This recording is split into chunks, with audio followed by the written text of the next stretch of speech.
Mesdames, Messieurs, il était temps qu'un nouveau numéro de l'examen ne sorte. Le dernier en date, c'était en décembre 2024 et actuellement nous sommes en mai 2025. Donc autant vous dire que nous avons là un intervalle d'environ 5-6 mois à chercher à synthétiser au maximum pour faire une vidéo qui ne sera pas trop longue et qui vous permettra de dessiner un assez bon paysage de ce qui m'arrive en ce moment. Exercice périlleux, mais je vais tenter de m'y lancer et en plus avec quelques difficultés supplémentaires. Car d'une part, je ne veux pas faire trop de montage. Bon, ça, disons que c'est pas vraiment une difficulté, mais c'est juste une question de simplicité. Mais ça m'oblige aussi à essayer d'être le plus concis et le plus compréhensible possible dans ma façon de parler. Ce qui est déjà quelque chose d'assez compliqué. Mais la deuxième chose, c'est que je vais improviser ce que je vais vous raconter. Donc, j'ai aucun texte devant moi et c'est vraiment pas évident non plus à essayer de faire. Mais je pense que voilà, ça vous permettra d'avoir une authenticité sur tout ce que je vais vous raconter. Et puis, je vais aussi me pousser à suivre de manière chronologique tout ce qui m'est arrivé. Je vais éviter de rentrer dans les détails, mais au moins vous pourrez peut-être un peu mieux comprendre la situation de la chaîne actuellement, ce qui explique pourquoi le nombre de vidéos qui sort sur la chaîne a été réduit et également peut-être le fonctionnement de la chaîne et puis j'ose espérer consacrer la fin de la vidéo sur la chaîne un petit peu, histoire de vous dire un petit peu ce qui va se passer. Donc évidemment, il n'y aura pas de programme d'exercice à la toute fin de la vidéo, comme j'aime le faire d'habitude. Là, j'aimerais vraiment juste consacrer tout ce qui se passe vis-à-vis de moi pour cette vidéo et au moins vous savez tout ce qu'il faut savoir concernant ma situation. Allez, on arrête les mondanités et on rentre dans le vif du sujet. Je vais commencer à vous parler d'abord de décembre 2024. Donc à ce moment-là, j'avais fini ou presque fini ma préparation pour partir au Royaume-Uni, à Leeds. J'avais mon visa qui était prêt, j'avais tout ce qu'il me fallait pour pouvoir me lancer, mon contrat de travail, tout était OK. Donc voilà. De ce côté-là, il n'y a rien à dire, j'ai envie de dire, parce que ça, voilà, le côté administratif, ça a pris du temps et j'étais au poil. Le petit truc que je pourrais raconter qui aussi a pris un peu de temps, mais mine de rien, c'est ma préparation à ma participation à une émission de télé que vous avez peut-être pu voir passer sur France 2. Donc c'était 100% logique. Et voilà, bon, vous avez vu le résultat. Ça n'a pas donné des choses hyper bonnes, mais pour vous dire, je m'étais quand même bien préparé pour cette émission et j'étais un peu triste de ce qui s'était passé. Et le pire dans tout ça, c'est que j'ai cherché à cacher ça à ma famille. Donc quasiment toute ma famille n'était pas au courant. Il y avait que ma moitié qui était au courant et puis 2-3 personnes à qui j'avais disséminé l'information. Mais en vrai, j'ai essayé de cacher au maximum mon passage à la télévision et le jour J, j'ai annoncé la chose de but en blanc et puis ceux qui pouvaient regarder, sinon tant pis. Donc voilà, c'était une très chouette expérience que j'aurai l'occasion de vous partager davantage dans une autre vidéo, une vidéo d'une vie de mathématiques, j'ose espérer, puisque c'est, je pense, le lieu propice pour tout ça. Mais voilà, ça a été une très chouette expérience et ça a déjà demandé un petit peu de temps. Maintenant, si on revient un petit peu dans le côté mathématique des choses, en janvier 2025, donc je vous passe bien sûr les fêtes, en janvier 2025, on arrive au début à Leeds. Alors déjà, ça a été un peu mouvementé parce que je devais prendre un train en début janvier et malheureusement, une tempête floriane est passée par là. Et donc, ça m'a un petit peu mis des bâtons dans les roues pour démarrer mon postdoc. Alors bon, ça a été assez léger. Il a fallu quand même reporter le départ à une semaine. J'avais essayé à quelques reprises sur 2-3 jours consécutifs, puis à chaque fois ça ne marchait pas. Donc j'avais décidé, ok, on va décaler un petit peu plus loin pour démarrer. Et j'ai finalement fait mon départ à Leeds. On était quasiment à la mi-janvier. Et j'arrive là-bas, je commence à faire connaissance des différents professeurs et tout ça. Il y en avait quelques-uns que je connaissais déjà, bien sûr, mais même des gens en postdoc ou pas des gens en doctorat, mais en tout cas des gens en postdoc, j'en connaissais quelques-uns, des professeurs, j'en connaissais quelques-uns, mais je connaissais pas tout le monde, donc ça m'a donné l'occasion de rencontrer un petit peu plus l'équipe.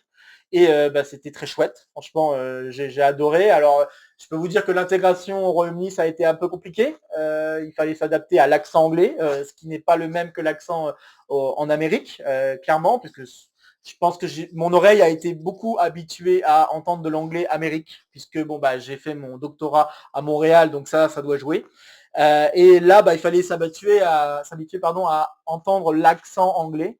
Ça, pareil, ça a pris du temps. Ça a aussi pris du temps à bien comprendre le code, parce que j'aime bien le dire comme ça, une espèce de code de conduite sur la façon de discuter avec les gens. J'ai l'impression qu'on a plus de mal. C'est peut-être une question de culture, mais en France, quand on discute avec les gens, on a peut-être un peu tendance à vouloir peut-être couper, débattre plus facilement. Et là, au Royaume-Uni, j'avais un peu cette impression que c'était moins facile de se lancer vraiment à des discussions où on pouvait se permettre de couper un petit peu entre deux et à débattre vraiment en profondeur. J'avais l'impression qu'il y avait une espèce de code. Bon, maintenant, je le sens un peu moins parce que peut-être je me suis habitué, mais ouais, il a fallu clairement un temps d'adaptation. Pareil pour les questions de logement qui ne sont pas totalement réglées d'ailleurs encore actuellement. Je joue encore avec des maisons d'hôtes. D'ailleurs, plus spécifiquement une maison d'hôtes qui est vraiment super vis-à-vis de mon organisation, moi de mon côté, pour passer du temps au Royaume-Uni. Donc bah, je remercie d'ailleurs cette personne. Mais bon, elle comprendra pas cette vidéo puisqu'elle parle anglais. Bref, voilà, c'est beaucoup de choses qu'il a fallu encaisser. Et non seulement d'un point de vue donc de l'anglais, mais aussi d'un point de vue de la recherche. Car je sens, et ça avance petit à petit au fur et à mesure des mois, et avec du recul, je me rends compte que vraiment il y a eu une espèce d'explosion vis-à-vis de la recherche. Puisque bon, bah, quand je suis arrivé au Royaume-Uni, donc toujours aux alentours de janvier 2025, on est, j'ai compris assez rapidement que je n'avais pas de contraintes ou très peu. Quand je dis pas de contraintes, c'est que les seules contraintes que j'avais, c'était d'informer en fait mes encadrants de postdoc, donc les deux professeurs qui m'encadrent sont Karine Bauer et Paul Martin. Et ces deux personnes-là, bah, il faut leur rendre des comptes de manière assez régulière, je pense. Bon, c'est pas forcément une obligation en postdoc, mais quand même, je pense que c'est bien de discuter avec eux, de faire part de la recherche qu'on fait de part et d'autre. Surtout qu'il y a ce sont deux professeurs avec qui je discute de mathématiques qui peuvent être très intéressants et même de mon point de vue par rapport à ce que je fais en recherche. Donc comme quoi, voilà, il y a des idées qui s'intersectent et tout ça. Donc voilà. Mais je pense que c'est aussi important pour pouvoir leur signaler les différents voyages que j'aimerais organiser. Car oui, voilà, la chose qui change énormément, c'est que j'ai une bourse pour ça. J'ai une bourse qui est complètement dédiée, assez conséquente, à faire des voyages. Et ça, je peux vous dire que ça change une vie, clairement. Ça, plus une paye qui est doublée, c'est incroyable. C'est incroyable parce que ça change une vie. Et cette impression de liberté qui souffle en moi vis-à-vis de la recherche, ça fait quelque chose, clairement. J'ai l'impression de pouvoir m'ouvrir, de pouvoir vraiment aborder tous les sujets de recherche que je voulais aborder, bon quasiment tous, parce que bon, c'est encore compliqué de m'organiser d'un point de vue temporel, parce que bah, il y a énormément de trucs, beaucoup de bonnes idées. J'ai vraiment de la chance d'ailleurs aussi d'avoir beaucoup d'idées qui rentrent quasiment dans le mille. Et ça, c'est incroyable aussi. Mais j'ai vraiment cette impression que je peux dédier de plus en plus de temps à la recherche. Et non seulement à la recherche, mais aussi tout ce qui est aux alentours de ça. Donc pas que juste faire des mathématiques, mais aussi gagner un petit peu en interaction humaine, quitte à devoir me déplacer pour aller voir les gens. Et c'est incroyable. Franchement, c'est incroyable. Ça me donne. Pardon, il y a que du positif quoi dans ce que je veux dire là. Il y a que du positif.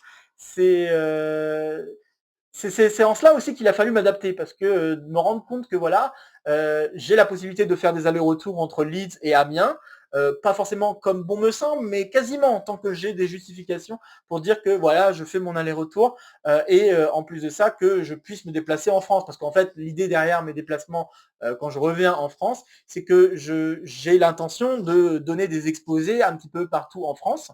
Là, par exemple, récemment, j'ai pu me déplacer à Strasbourg, j'ai pu me déplacer à Grenoble, j'ai pu me déplacer à Paris, et plus précisément à Orsay.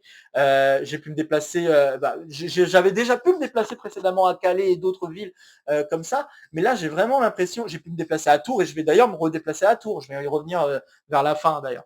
Mais pour vous dire, c'est incroyable cette impression de liberté que l'on gagne à avoir du financement pour faire ce que l'on veut faire le plus et ce qui vous passionne quoi finalement. Les mathématiques, voilà, comme je l'ai déjà dit, c'est une passion qui transcende, qui me transcende et voilà, je sens que la recherche est quelque chose qui me botte et là j'ai une espèce de full potentiel qui m'est proposé pour pouvoir vraiment faire un maximum de choses en recherche. Et bah, c'est pas facile à gérer, hein, je peux vous dire, parce que bah, du coup, je me lance à différents projets. Beaucoup de projets que j'avais pu peut-être mettre un petit peu en stand-by parce que j'avais pas forcément le temps. Et là, je les relance. Et du coup, j'ai l'impression de relancer beaucoup de projets. Et ce qui est assez, ça aussi, c'est une chance. Ce qui est assez incroyable, c'est que beaucoup d'articles ou de résultats que j'ai pu établir laissent derrière eux d'autres idées qui peuvent être vraiment bons à parcourir ou à au moins essayer de travailler. Et du coup, bah voilà, on se retrouve avec une suite d'idées qui petit à petit font leur chemin. Et bah voilà, c'est pas évident, vraiment c'est pas évident à gérer. J'ai toujours des projets qui étaient déjà en cours avant et qui sont encore en cours aujourd'hui. Notamment, il y a des articles qui sortent. Il y a eu un article qui est sorti en février, fin février, sur un sujet en commun avec un doctorant à Amiens, Michael Schouner, pour donner son nom. Et voilà, enfin, il y a encore ce projet-là qui est en cours parce qu'il y a beaucoup d'idées, de très bonnes idées qui émergent de tout ça, et certainement encore pas mal d'autres idées. Et puis bon, bah, il y a beaucoup de choses qui nous embêtent d'ailleurs dans ce projet parce qu'il y a des problèmes qui sont apparus et dans lesquels on se heurte en ce moment. Mais vraiment, je commence à rentrer dans le détail de certains points de recherche, mais je peux vous dire, voilà, grosso modo, c'est ça que je découvre ces derniers mois. Donc février, il y a eu quelques déplacements, donc notamment, je l'ai mentionné, le déplacement à Grenoble, et puis bon, bien sûr, des passages à Amiens. Et puis encore une fois, en mars, pareil, des déplacements à Strasbourg. Et puis également, encore une fois, deux, trois petites choses à Amiens. J'ai pu quand même me donner une petite semaine de vacances. Bon, encore une fois, vacances, puisque bon, bah, on n'est jamais vraiment en vacances. En tout cas, j'ai pas encore cette impression d'être vraiment en vacances. C'est bien de me donner une pause et d'essayer de me pousser à m'arrêter, mais euh, quand on fait un travail qui demande énormément au cerveau de se concentrer, c'est vrai que c'est assez difficile de pousser le bouton off et de lui dire d'essayer d'arrêter de penser à ces choses-là quand on veut essayer de se donner des vacances. Bon, j'y arrive quand même parce que j'essaie de trouver un équilibre, mais c'est vrai que c'est difficile. C'est vraiment difficile. Et bon, pour l'instant, j'arrive à gérer tout ça. Voilà, il y a eu ces déplacements en mars, il y a ce déplacement en ce moment que je fais d'ailleurs, je suis actuellement à Amiens. Ce déplacement que je fais en avril, là, avril-mai, et en fait, ce déplacement, il compte beaucoup de choses en même temps. Il y a mon déplacement à Reims qui s'est fait il n'y a pas très longtemps. Il y a eu mon déplacement à Paris. Il y aura un déplacement qui va se faire par rapport à cette vidéo, je peux le dire au futur. Il y aura un déplacement qui devrait se faire à Marseille en conférence, pareil, très grosse conférence, très intéressante. Bref, voilà, j'ai l'impression d'avoir une espèce d'explosion de potentiel de recherche. Et bah, moi, étant passionné, j'ai l'impression que je me dois d'y aller à fond, quoi, et d'en profiter un maximum pour écrire, pour avancer sur les idées qui me viennent à l'esprit. Et je suis souvent pas tout seul, bien sûr, puisque voilà, il y a les différentes discussions, les différentes collaborations dans lesquelles j'évolue. Et voilà, c'est incroyable à quel point on sent que quand on a une communauté de mathématiciens assez soudés dans un domaine précis ou plusieurs domaines plus ou moins joints, bah, ça fait vraiment plaisir de voir voilà, que beaucoup d'idées peuvent émerger et bah, on a très très envie de les explorer toutes. Et bah, par conséquent, bah, il faut que je consacre plus de temps à la recherche. Ces derniers temps, ça compte et ça compte aussi pour des places en maître de conf. Et voilà, jolie transition que je peux vous faire. J'ai donc aussi entre deux postulé à des postes de maître de conf. Alors c'est quoi les postes de maître de conf? C'est des postes, pour ainsi dire, d'enseignant-chercheur permanent. Des postes qui peuvent être plus ou moins équivalents à l'agrégation, mais vraiment d'un point de vue enseignant-chercheur à l'université et dans le public. Et ces postes-là, il n'y en a pas beaucoup par année. C'est pas évident d'avoir ce genre de poste. D'ailleurs, généralement, ça peut prendre pas mal de temps. On va dire en moyenne, en tout cas de ce que j'ai entendu des fils de différentes discussions que j'ai pu avoir sur le sujet, je sais qu'en moyenne, ça peut se jouer autour de peut-être 4 ans, 5 ans après avoir obtenu sa thèse. Donc ça veut dire qu'il y a encore une part de boulot, une part de moment où il faut faire ses preuves pour montrer qu'on est capable d'être autonome dans la recherche, qu'on est capable aussi de travailler en collaboration, etc.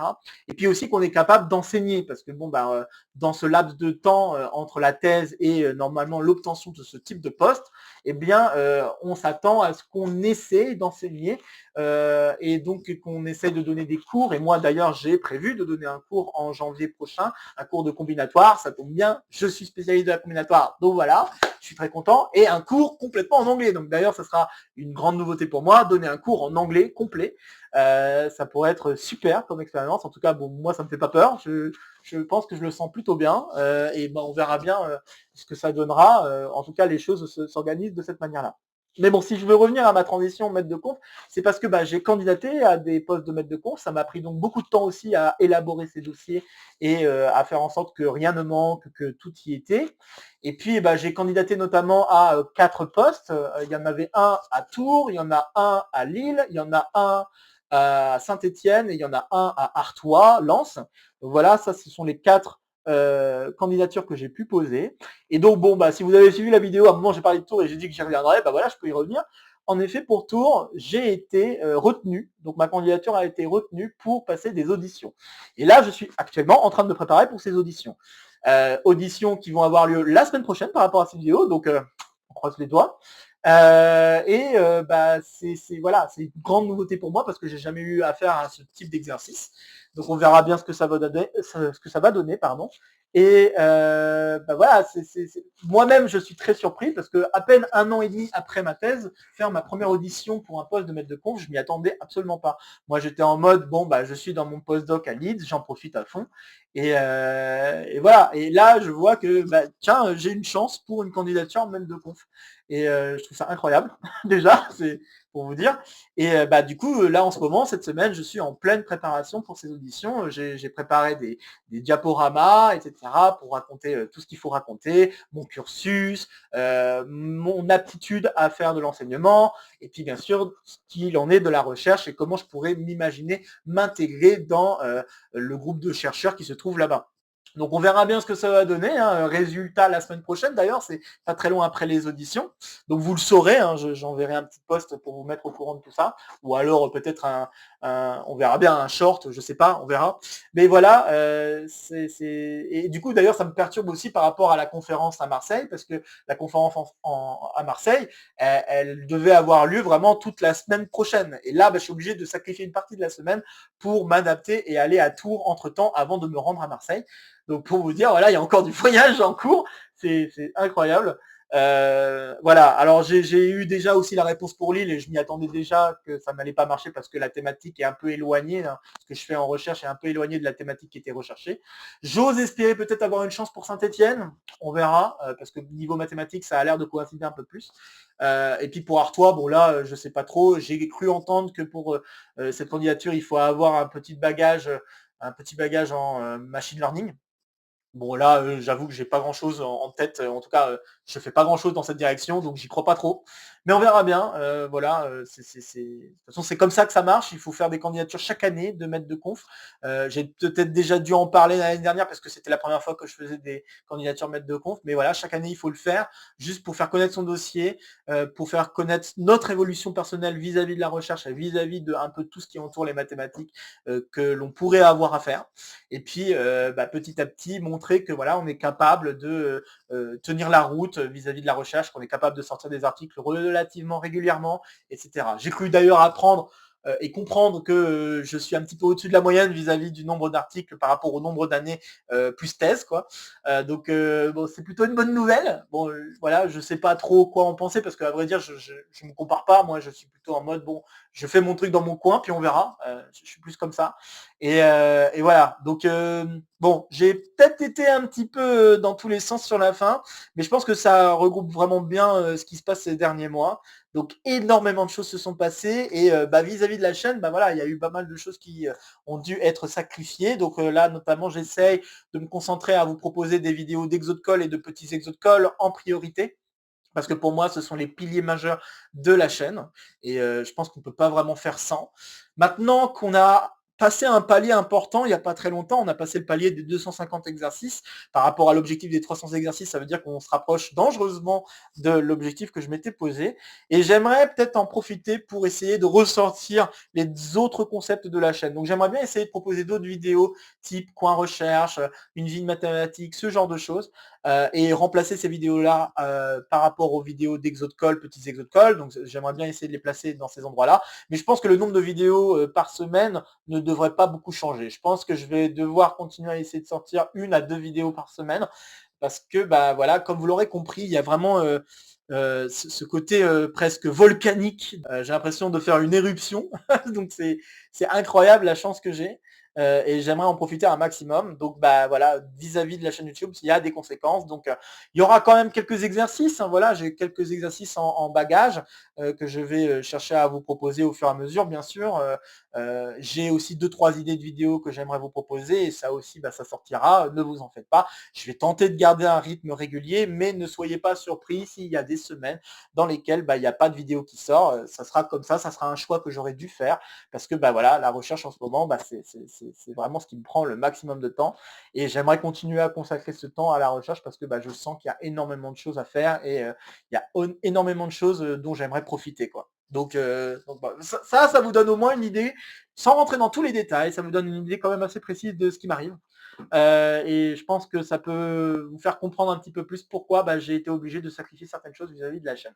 Juste pour vous dire, je prévois de vous proposer un petit sondage pour faire un choix entre 2 exercices que j'aimerais proposer pour un numéro d'Exode-Call ou de petits Exode-Call. Je ne sais pas encore trop. Normalement, ça sera un numéro d'Exode-Call. Je pense que ce sera le numéro 130. On verra bien. Donc, dans un certain temps, quand même, ça vous laissera le temps de faire le sondage. Et parce que ça fait longtemps que j'ai pas fait de sondage, il est temps que j'en fasse un quand même. Parce que j'aimerais bien vous redonner un petit peu la parole à travers ces vidéos, enfin à travers la chaîne. Je trouve que c'est vachement cool ça. Euh, et puis voilà, bah, je pense que j'ai dit tout ce que j'avais à dire concernant moi-même. En tout cas, je pense que je vous ai fait un bon paysage de ce qui se passe. Je vous ai parlé également de la chaîne, un petit peu, même si j'ai pas envie, comme je dis, il y aurait plein de choses que j'aimerais raconter, mais j'ai pas forcément envie de l'en raconter maintenant, et surtout que je suis pas très ordonné là vis-à-vis de la chaîne, donc je préfère pas commencer à dire quelles sont les vidéos qui vont sortir sans vraiment être sûr que ces vidéos-là vont sortir. Bref, je vais m'arrêter là pour aujourd'hui. Comme d'habitude, ici, ça sera pour me soutenir. Ici, ça sera pour vous abonner. N'oubliez pas d'activer la clochette. De nouvelles vidéos vont se proposer à vous pour continuer à faire le tour de la chaîne. Et sur ce, je vous retrouve très vite pour de prochaines aventures mathématiques. Portez-vous bien et à très bientôt. Salut à tous!